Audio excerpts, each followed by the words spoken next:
কি রান্না করেছো? খেতে এসেছো? খাবার দিয়ে দিই তাহলে আজকে তাড়াতাড়ি, স্কুল ছিলই তো। খাবারটা দিয়ে দিই না, আমিও খেয়াল করিনি টাইমটা। হ্যাঁ দেখি, এই যে গরম গরম একদম ভাতের ধোয়া উঠছে, দেখতে পাচ্ছিস? পুরো ধোয়া উঠছে। আচ্ছা আচ্ছা, আর এইটা করেছি মাছ। কালকে সেই কাতলা মাছটা ভাজা খেয়েছো, আজকে এই যে কাতলা মাছটা দিয়ে একদম মানে বেশি ঝোল করিনি। তুমি আলু পছন্দ করো না, আমরাও আলু পছন্দ করি না, একটু গা মাখা করে একটু টক দই দিয়ে করে দিয়েছি, ঠিক আছে? আর এই যে তোমারও পছন্দ, আমাদের প্রত্যেকের পছন্দ আলু ভাজা। এটা একটু পোস্ত দিয়ে পেঁয়াজ দিয়ে দারুণ করে ভাজা ভাজা করেছি, দারুণ।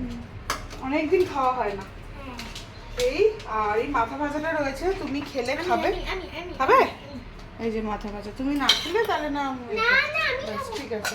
আর এইটা পাশের বাড়ির বম্মা এটা দিয়ে গেছে ইচড় চিংড়ি, আজকে করেছে বম্মা, তাই ইচড় চিংড়ি দিয়ে গেছে, তো এটা তো নিয়ে নেব। আর এটা ফ্রিজে ছিল, সেই বড়া ডাল মাখনি নামিয়ে নিয়েছি, খেলে খাবো, না খেলে না খাবো। আর এইটা হচ্ছে আমের চাটনি। এই কারণ আজকে তো বেশি কিছু আর করিনি, উচ্ছে টুচ্ছে ছিল না। ভালো লেগেছে? আচ্ছা, খেতে দিয়ে দিচ্ছি, কারণ আজকে উচ্ছে টুচ্ছে ছিল না বাড়িতে, আনতে যেতেও হবে।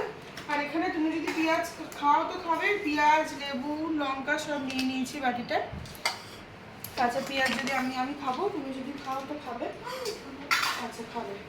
আর আজকে আসলে ফ্রিজ পরিষ্কার করার ছিল, পুরো ফ্রিজটা মা অনেকদিন ধরেই বলছিল নোংরা হয়েছে, পুরো ফ্রিজ পরিষ্কার করলাম তো, তাই জন্য আজকে আর বেশি কিছু রান্না করিনি। আলু ভাজাটা করলাম, কারণ মাছে আলু দিইনি। মাছের আলুটা আমরা খুব একটা কেউ খাই না, তো এক পিস দু পিস খাই, তার জন্য দিইনি। তাই এইভাবে আলুটা ভাজলাম, পোস্তর গুঁড়ো দিয়ে আলু ভাজা খেতে তোমরা কে কে পছন্দ করো আমাকে কিন্তু কমেন্টসে জানিও। আমরা এটা খেতে খুব পছন্দ করি এই পোস্তর গুঁড়ো দিয়ে, তাই আলু ভাজাটা করে নিলাম। আর মাছ আমাদের এই দিয়েই খাওয়া হয়ে যাবে আজকে, ওই জন্য আর বেশি কিছু রান্না করিনি। দেরিও হয়ে যাচ্ছে, দেরি বলতে এখন প্রায় 2:10 মতো বাজে। ওকে আবার খেতে দিয়ে দেবো। চলো টাটা বাই, ওকে খেতে দিয়ে দিই।